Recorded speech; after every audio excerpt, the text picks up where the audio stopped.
Mention the town of Blackpool, and most people conjure up images of its famous tower, miles of sand, and the pleasure beach. But a new attraction is in town, and is already attracting a huge number of visitors from throughout the country. The Alien and UFO exhibition offers a unique combination of truth, fact and fiction, according to its creator and owner, David Boyle, who also masterminded the official Doctor Who exhibition based in Llangollen in North Wales and owns one of the biggest model railway collections in Britain. The exhibition includes a full-scale replica of the Adamski flying saucer, plus a remarkable reenactment of the 1947 Roswell incident, complete with stunning saucer and lifelike aliens. The exhibition is aimed at attracting not just the holidaymaker, but dedicated sci-fi devotees and avid UFO enthusiasts alike. They'll surely be impressed by the intricate designs and attention to detail that encompasses the two huge floors. Their construction was personally supervised by David, as some of the country's leading special effects artists and engineers spent almost 2 years crafting each model and design to match either a specific incident or eyewitness description. Typical of that attention to detail is this scene, a reenactment of the controversial alien autopsy footage released in 1995. Take a closer look at the alien model, then film the set in black and white through an out-of-focus lens, and you'll see what we mean.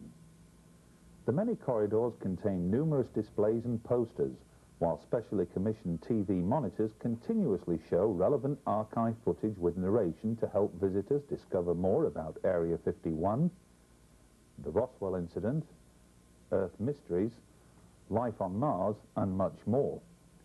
Informative, intriguing, and at times controversial, the Alien and UFO exhibition has already received glowing praise from the vast majority of visitors who have signed the visitor's book. But why spend hundreds of thousands of pounds on an alien and UFO exhibition in the first place? Why stage it in Blackpool and not London? And why spend every waking hour for the past couple of years putting it all together? These were just some of the questions we put to the man himself. 3 reasons. The first and foremost reason, without doubt, is that the average person comes here to holidays in Blackpool. The person that spends his life greatly involved in football or watching Coronation Street, playing bingo, the type of aptitude to come to Blackpool. These are the ordinary people, the real solid backbone of all of the civilizations and all communities.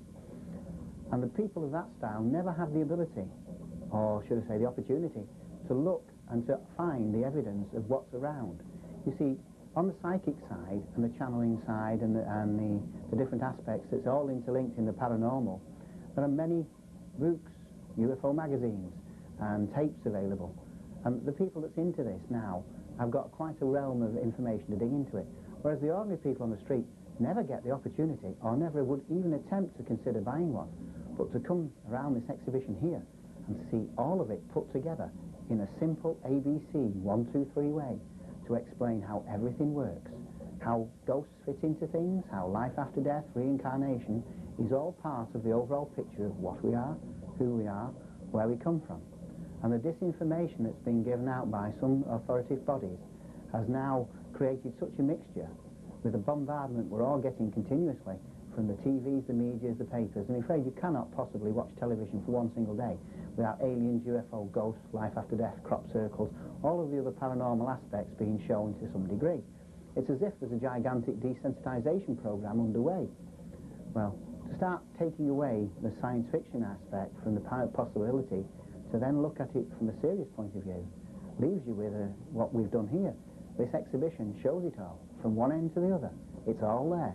You can come in, you can start off with a welcome room, you can go through into the Roswell room, we've rebuilt the crash, and in the Roswell room you've got 3 stories. You've got the story as we expect it to see, the story of the information given to us by the witnesses, and then the channel stories from the actual beings that were involved in the crash, via channelers and mediums. And from there you can go through UFOs, sightings, and then the most interesting parts, of course, is how it's all interlinked together to show the physical workings of the universe, how the tetrahedron pyramids, which contain the core of every single matter.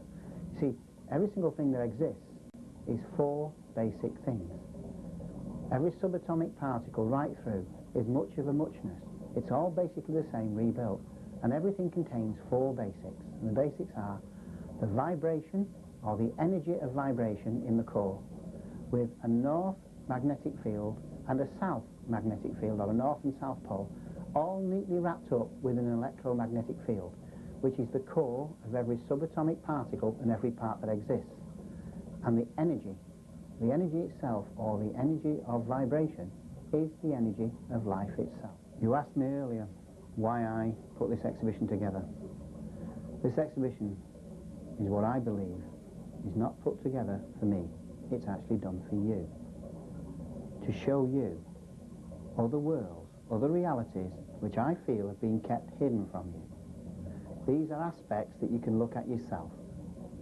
Here in Blackpool, it's all put together for you to see. It's not that far from any point in the UK, about 3 hours. If you're visiting the UK and you have the time, you want to expand your knowledge, you want to see how all of the subjects of paranormal work into the main questions that we all ask. Who are we? Where we come from? And what are we doing here? You'll find a sensible thesis and theory of who we are and what we are, based on all of the paranormal capabilities that seem to show. And the number of people who've already been around this exhibition, who have gone out open-mouthed and stunned, who turn around and say, well, that's happened to me, this I understand, I agree with that. The number of drawings we have and paintings from psychic artists, and who channelers have come in and said, I've seen that being, I've understand that being, I've met that being. The number of people that's involved in that, showing the other side, the physical side. The UFO side is also interlinked into the psychic side, how it all works within the mind, and how the mind itself expands on all the things. Here are all the subjects. A visit to Blackpool, have a look at this exhibition, will expand your knowledge and your consciousness to be able to understand to a greater depth the main questions of who we are, what we are, where we come from, and more important, the workings of the universe. Over the past couple of years, UFO magazine has helped draw attention to a puzzling mystery: the apparent reactivation of a number of supposed disused military facilities reported by readers from throughout the United Kingdom. These are just a few of the many dozens of photographs sent in by readers which have helped to highlight, and in many cases pinpoint, the precise whereabouts of these underground facilities. It was the report of a flying triangle that first drew our attention to strange goings-on underground. The sighting took place here, close to one of what was a nationwide network of regional government command centres built underground during the height of the Cold War. From a distance, only the 4 air shafts and standing aerial give any indication that something unusual awaits those who drive past this remote facility. There are no signs on the front entrance to indicate who owns the fenced property, but further down the road, a supply transformer offers the only visible clue that this facility is government-owned. The sign clearly reads, Scendleby, Royal Air Force. On the other side of the entrance to Scendleby in the county of Lincolnshire is a small bungalow, one of many identical buildings dotted throughout the United Kingdom that houses a 100-foot lift shaft.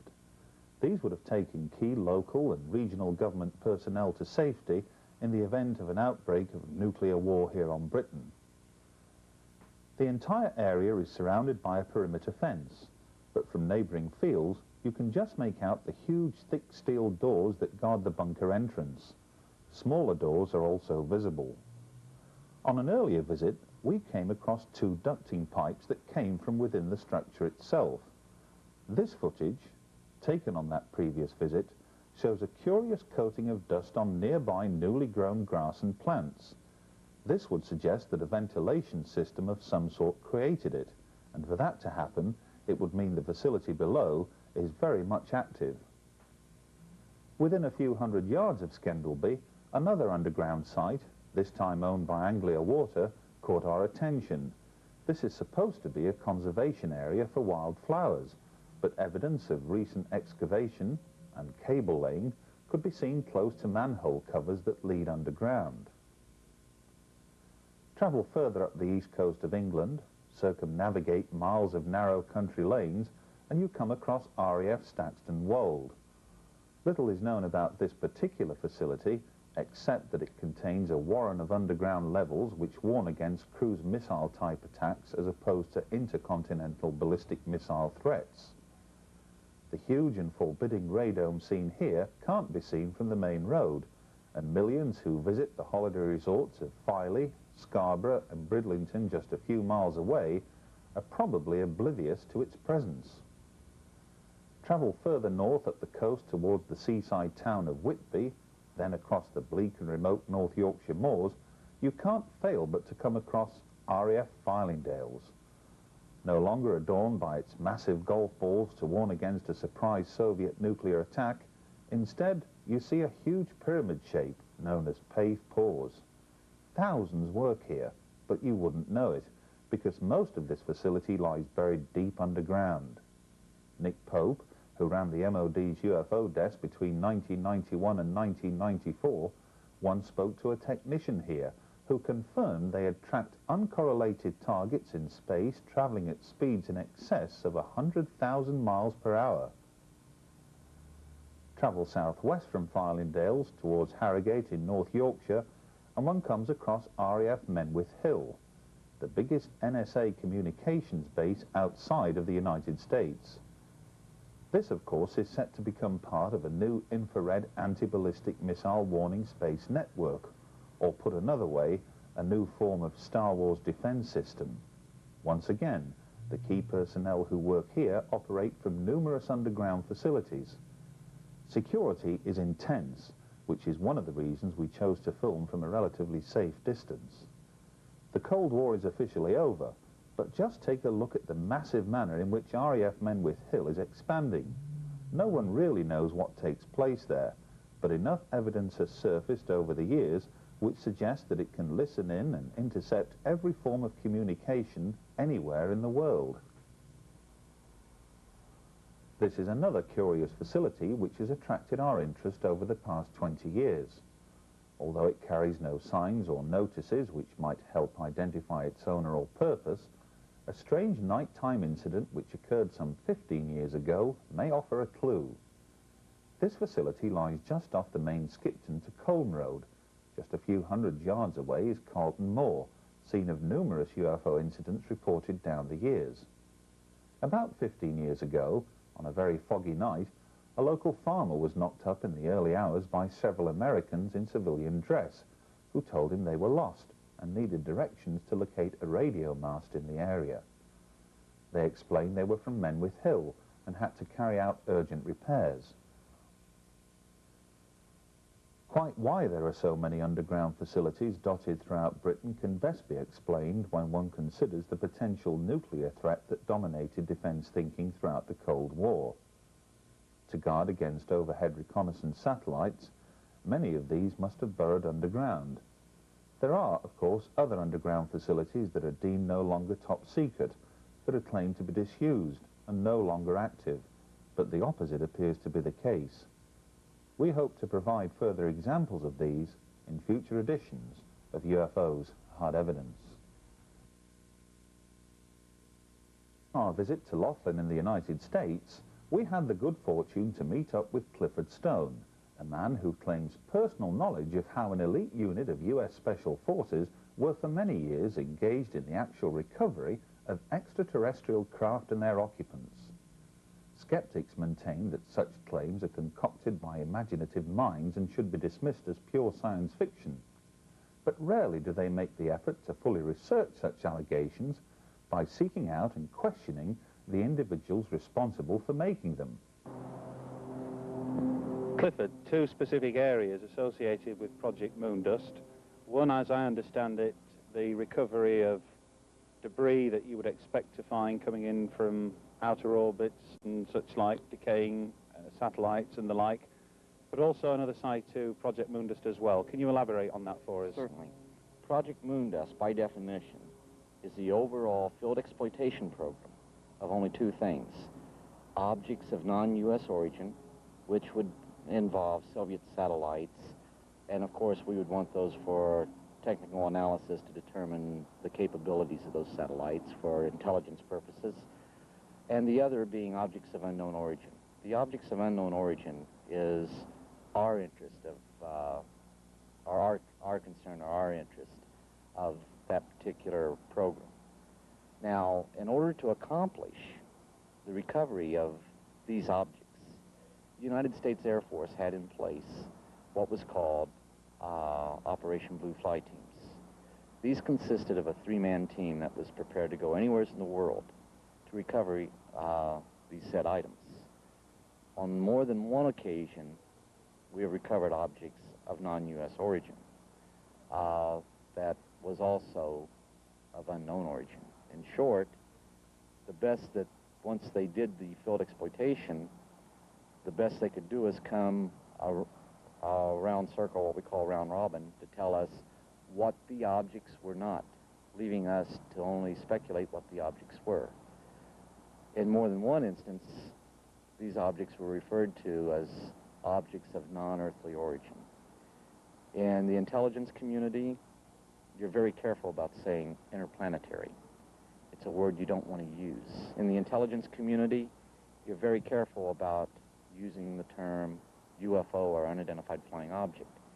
Unconventional aircraft or unknown aircraft. Case in point, the unit involved with these programs was formerly the 4602nd Air Intelligence Service Squadron out of Fort Belvoir, Virginia, an Army post, but it was an Air Force unit that was doing this. A highly elite, the best the Air Force had to offer within the community. What most people were not aware of is that from the conception of that unit, just several months later, after it was conceptualized and formally activated, it took over the full investigation of UFOs.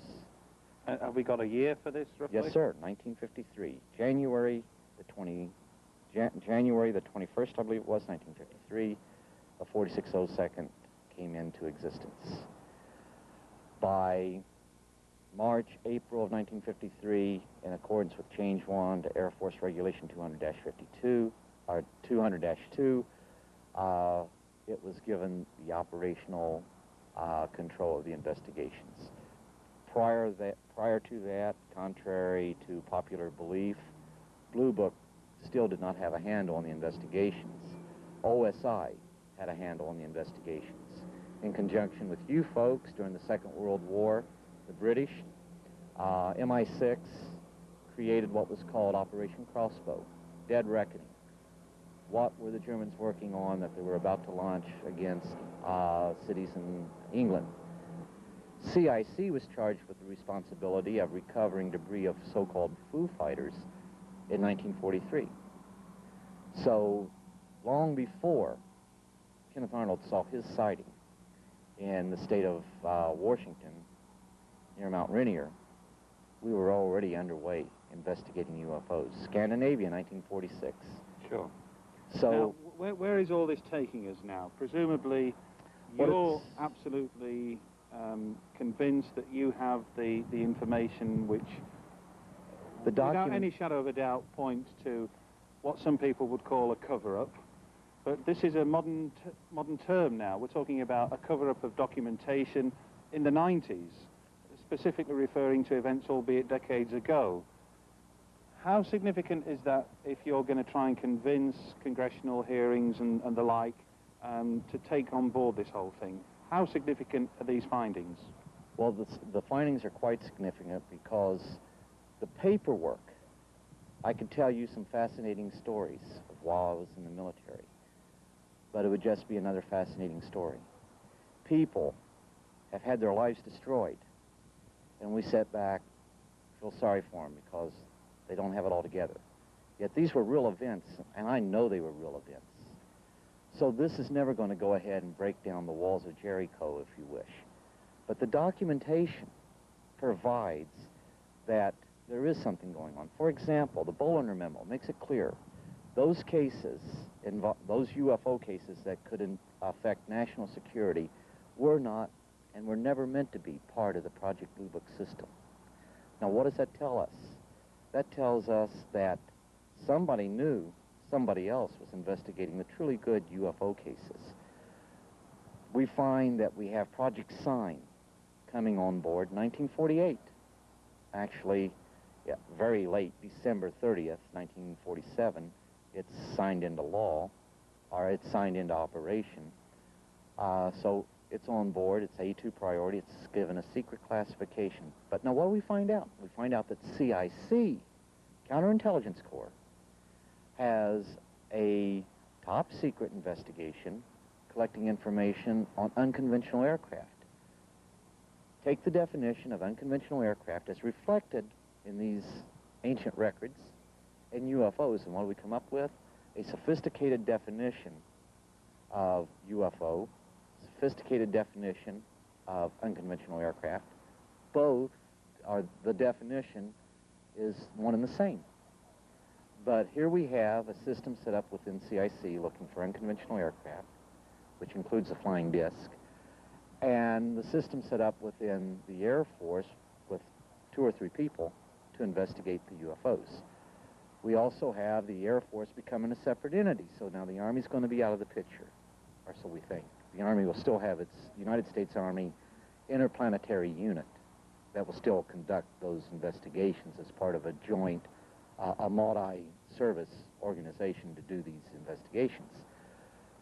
But now we find that the Air Force has OSI agents that stayed with them as opposed to staying with the Army. We now have the creation of the Office of Special Investigations. Former CIC agents fill those positions. We also find out in 1952 that this organization, that these people, still have the handle. They are the ones that are controlling the investigations of the UFOs, not the people at the Air Force Systems Command, per se. We find that at the creation of the 4602nd, the cream of the crop as far as the intelligence community goes, a really elite team, we find that they are given the investigations. Blue Book still exists, but you're not supposed to know about these people. So here we have this organization that's going out investigating UFOs, and we find out that this organization, while it investigates UFOs, it's working with another very sophisticated unit that's so sensitive you're not supposed to know its name, the National Security Agency. Every bit of information, particularly technical data, is not forwarded to Blue Book. It's forwarded to the National Security Agency, an agency at that time we didn't even know that existed. So you bring it up to December 17th, 1969. We terminate Blue Book. We terminate it and we state there are 3 basic conclusions. There are 3 conclusions that have been reached which would permit its termination. That is, 1, no UFO reported and evaluated by the United States Air Force has given any indication of being a threat to our national security. Very important conclusion. 2, no UFO reported and evaluated has given any indication of representing technological developments or principles beyond our present day of understanding.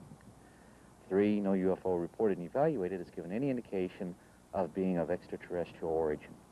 We cannot show origin in the documentation up to this point, but we can definitely show that we have had physical craft of unidentified origin overflying our cities, overflying our country, and other countries of the world as well.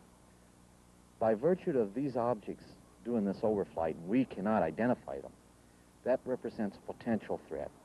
Totally invalidates their first conclusion. Secondly, these objects demonstrated technological feats that we cannot replicate to this day. This again implies the existence of technological developments that we cannot replicate. We may understand the principles behind it. For example, we have theories in quantum mechanics.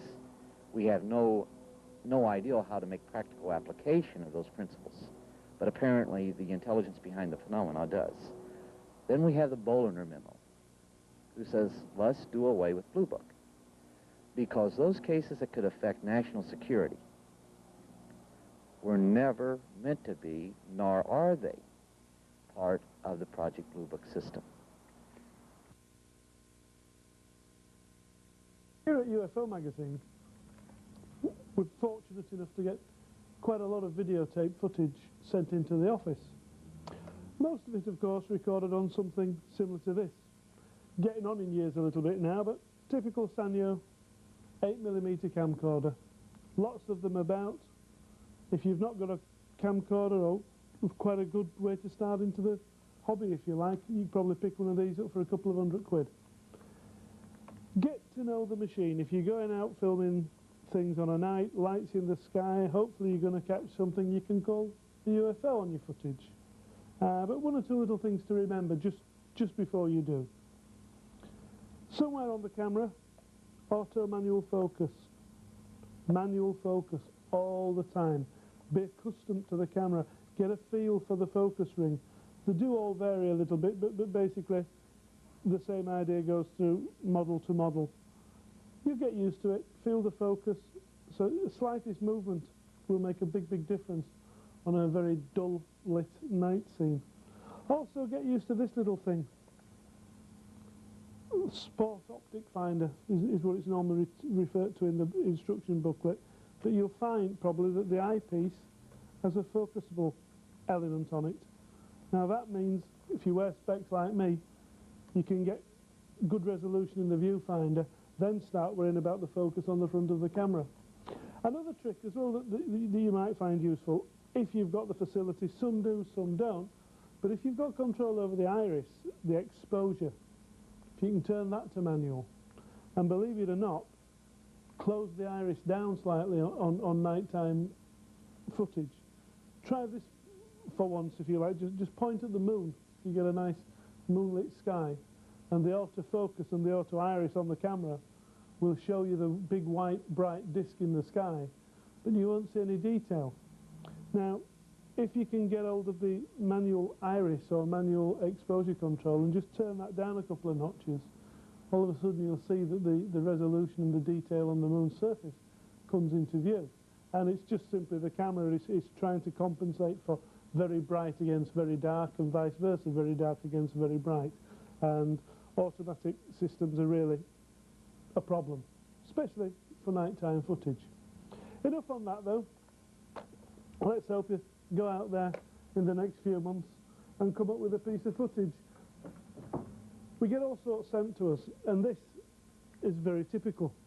The modern computer helps us look very closely at things. You can see on this monitor here, could be a balloon in the sky. The letter that came with it from Boston in Lincolnshire tells me that two F-15 Strike Eagles were in the air slightly prior to this object appearing. Now for me, I have a feeling it looks a little bit like a balloon, but we can see what's happening here. The actual manual focus could have been used. The automatic focus is hunting, trying to lock onto the scene. But with the help of the computer, we've managed to zoom into a few frames, and this is what we pick out. Very reminiscent of our spheres that have been seen over Mexico City, and as we'll see a little bit further on in this programme, over Scotland. Let's just get you a frame here where you can see the object nice and clear. There we go, coming into view now, and there it is. A silver, light, reflecting spherical object. Who knows? My own thoughts, I think it may be a wayward balloon, a helium-filled balloon, something like that. But we're told it's 300 foot up in the air, there or thereabouts. We've got a nice map and elevation to give us good clues to the altitude. As we can see, a very cloudy day. My own thoughts on this one, I do really think it's a balloon. Right now though, it's time to take a look at some of the footage received here at the office of UFO magazine. Quite a lot there is too, but sit back and enjoy some of the clips like we have over the past few months.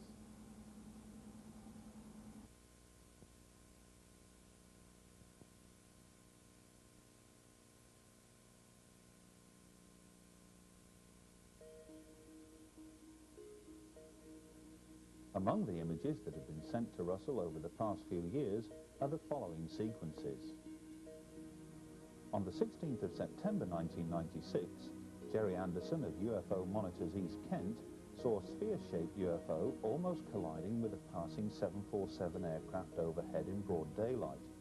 He later managed to film the object as it travelled slowly through the vapour trail left by other commercial jets at Windshaw near Canterbury.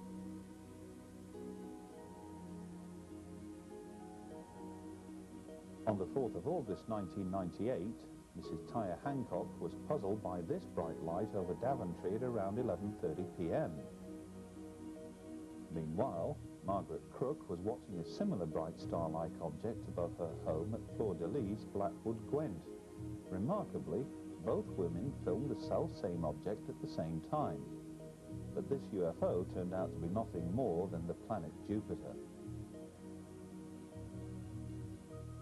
Andrew Ellis of Yorkshire UFO Info conducted a lengthy investigation with fellow researchers John Prescott from Liverpool and Neil Cotty from Burton-on-Trent after a fellow member filmed unusual activity near East Midlands Airport between 10:15 and 10:30 p.m. on the night of the 27th of April 1998.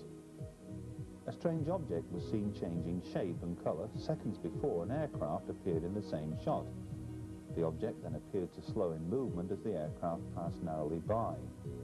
Strobe light emissions would indicate this was a conventional aircraft, possibly seen from some distance away. On Monday evening, the 24th of August 1998, Leeds United entertained Blackburn Rovers, a match covered by Sky Television with the help of their aerial blimp. Internally illuminated, many people living miles away believed they were witnessing a huge UFO. Among them was S. McKinley, who filmed this object several miles away at Eccleshill in Bradford, West Yorkshire.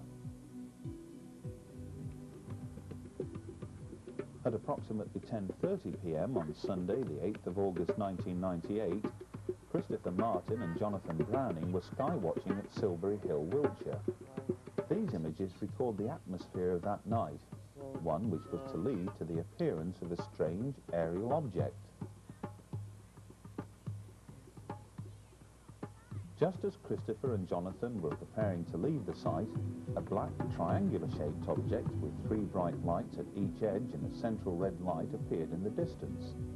Several other lights on both leading edges were also observed. A secondary light behind the main triangle was also seen and may have been a separate object. Both men estimated the distance at half a mile, an altitude of between 1,500 and 2,000 feet. The totally silent triangle first approached from the northwest and banked sharply before increasing speed to head off in a northeasterly direction. The object was travelling at approximately 300 miles per hour and estimated to be at least 100 foot across. At around 10:15 p.m. on Saturday, the 22nd of August 1998, and at the same location, Christopher Martin and his daughter Sophie observed a black delta-shaped object with three bright lights at each edge and a central red light that flashed intermittently. Several other lights, some flashing on both leading edges, were also observed. Once again, a secondary light behind the main triangle was seen together with a brief flash from a leading light. During the 60-second sighting, a rumble noise was heard against a cloudless, clear night sky. Although the light formation is unusual, the odds are that these were attached to a helicopter, possibly of military origin. This remarkable sequence of daylight footage of a UFO over London was captured by teenager Brian Jessup on the 8th of December 1997. He had targeted a passing airliner when a delta-shaped object suddenly appeared above the rim of the cloud. The mystery craft then banked sharply before disappearing into the cloud itself. Here's the same sequence again. Whatever or whoever was in command of the controls of this object, they definitely didn't wish to hang around. Mr. Rod Howarth and his friend Rory, two very able UFO researchers from Burnley in Lancashire, were on Carlton Moor in North Yorkshire on the 17th of October 1997 when this mysterious light came into view and travelled noiselessly and slowly across the horizon.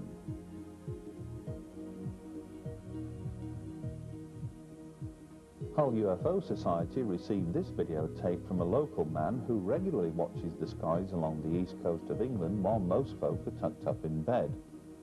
At 4:18 a.m. on the morning of the 14th of February 1997, a triangular-shaped formation of lights appeared in the distance and later appeared to hover. A short time later, a curious rectangular light formation came into view. This footage was taken on a Canon Hi8 with 40x digital at full zoom on manual focus. There was no noise discernible. Mr. D. Campbell and his friend Trevor Sereve, together with others, spotted this bright light over Stevenage, Hertfordshire at around 3:45 a.m. on the morning of the 28th of June 1998.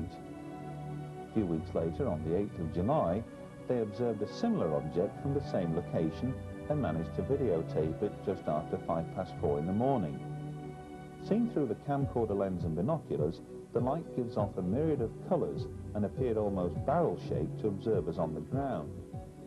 UFO Magazine's astronomy consultant, Andrew Pike, quickly calculated that the object seen on both dates was none other than one familiar to UFO researchers worldwide, the planet Venus.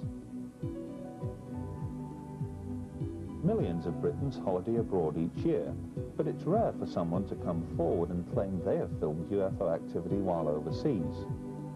Stuart Wisdom from Middlesex recorded this object at 9 p.m. on the evening of the 22nd of July 1991 while staying on the holiday isle of Sola, Mallorca.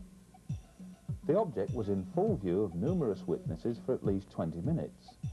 The sighting prompted some interest at the time and was later officially explained away by the Spanish authorities as being nothing more than an Italian weather balloon. Peter Haddon of Deal in Kent submitted over 3 hours of alleged UFO footage which he claimed to have taken from his home throughout much of 1997. While a number of sequences left a lot to be desired, one in particular proved intriguing. Peter had positioned his camcorder in the garden on a fixed tripod and left it to record any unusual daytime aerial activity. A curious triangular-shaped object duly appeared and left behind a visible, if almost transparent, vapor trail in its wake. Watch the sequence again. Is this a trick of the light, or did Peter record something highly unusual over Kent that day?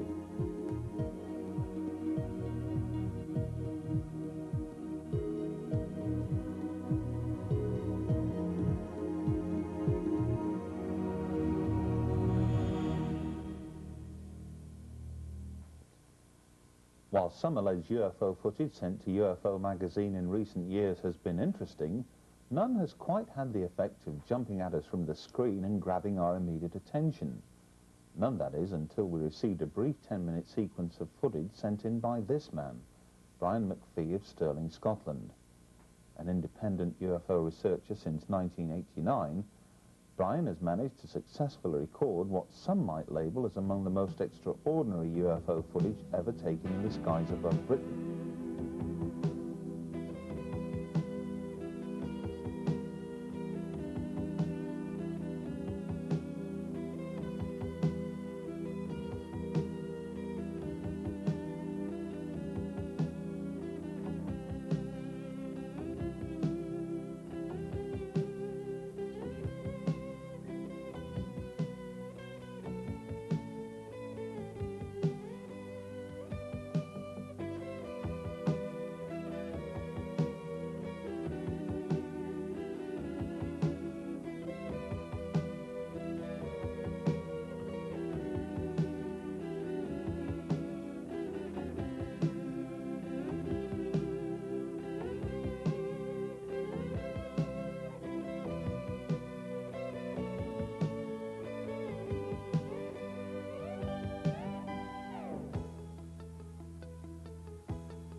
Are these incredible images among the best ever taken of UFOs here in Britain?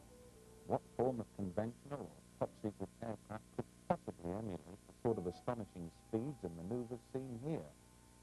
None that we know of.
take notice of the night sky on an evening? Yeah, every time I just sit there about when I was little, I used to think it was a UFO. Really? Yeah. Have you watched any UFO programs lately on the telly? Yeah, I'm watching, you know, when I'm on TV when they say it could be true, watch them on the phone. That's true. So, in your opinion, some UFO reports could be the real thing? Yeah. I think the Americans are holding a lot down from us, not giving us information that we need to know to carry on with day-to-day life. To just tell us what's going on around us, what's coming towards us, and maybe we can prepare for it. Yeah, so we do need to prepare because we don't know what they're going to come in to do if they do come in. War, peace, whatever, we've got to be ready for something. Do you believe in UFOs?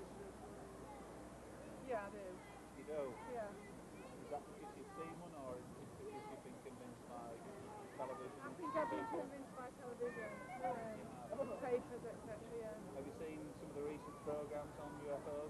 Yeah, quite a lot of documentaries. Riddle of the Skies, for instance? No, I haven't. Channel 4? No, when's that? It's been gone, I'm afraid. But you think... Well, yeah, I think there must be something somewhere.